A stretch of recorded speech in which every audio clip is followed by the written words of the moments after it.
All right, let's dive right in. We're talking about Meghalaya, a state in northeast India that's pretty much famous for one thing: its incredible, lush, green forests. But here's the thing. There's a huge crisis bubbling just under that beautiful surface. A story of deforestation, a lot of it illegal, that's threatening the very soul of the place. You know, this phrase right here, it just hits you, doesn't it? It's not just some catchy title. It's the headline of a real tragedy that's happening right now. It paints a picture of a priceless natural heritage being, well, chipped away, piece by piece.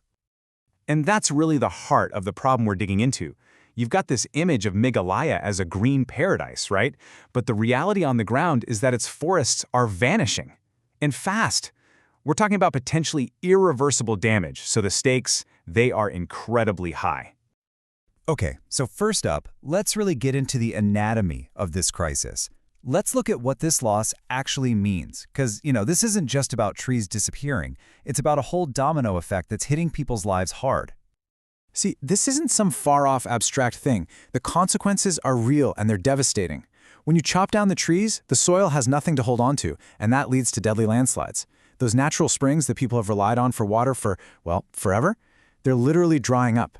The amazing biodiversity of the region is being wiped out, which just makes an already serious water crisis even worse.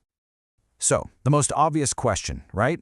Just how bad is it? We need numbers. What's the actual rate of forest loss? You'd think that would be the very first thing you look up to figure out how big this problem really is. And here's where it gets wild.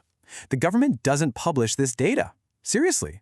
There are no official, transparent, year-by-year numbers on how much forest is being lost. And if you don't have the data, how can you possibly hold anyone accountable? This really says it all. The fact that the information is missing isn't just some bureaucratic oversight. The investigation points out that this lack of data is suspicious in itself. It's like a thick fog that lets all this destruction happen in the shadows, where no one can see it or stop it. So, in our next section, let's look at what that fog is hiding. Because this isn't just happening by accident. There is a well-oiled system at play here, and we need to understand exactly how it works. I mean, it's a pretty basic question, isn't it? India has laws to protect its forests. So how on earth is this happening on such a massive scale in Meghalaya? Where's the breakdown in the system?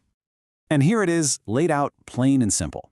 It's a three-step chain. You've got the illegal loggers who do the cutting, then you need transporters to get the wood out, and the glue holding this whole illegal operation together, officials who are paid to look the other way.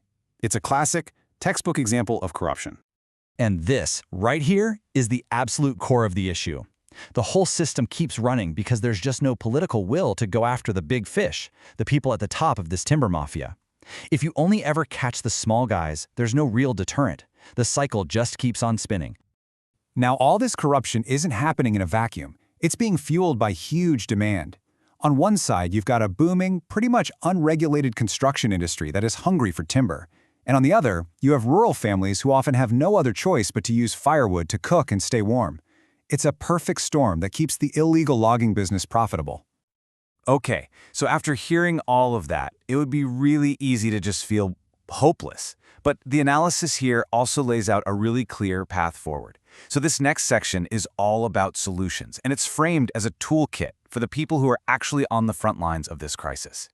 And the central idea is this: citizen empowerment. It's about flipping the script. It's about giving people the actual tools and the know-how they need to demand accountability and to drive change themselves.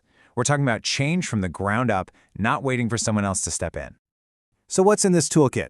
Well, it's a 4-part strategy. First, use modern tech like satellite imagery to keep an eye on things and expose what's happening. Second, demand real enforcement, a dedicated forest protection force. Third, change the policy. Push for a ban on cutting down those ancient, old-growth trees. And finally, empower the locals by supporting community-led forest management. So, if there's one thing to take away, it's this. This problem is not unsolvable, not by a long shot. The solutions are out there. They're practical. We know they can work. The real challenge isn't a lack of ideas. It's getting enough people together to demand action and finding the political will to actually see it through. And that leaves us with this final, really powerful question. We have the blueprint. We have the tools to protect Meghalaya's incredible green legacy. But, drawing a map is one thing. Actually walking the path is something else entirely. So the question that's left hanging in the air is, Who's going to step up and start that journey?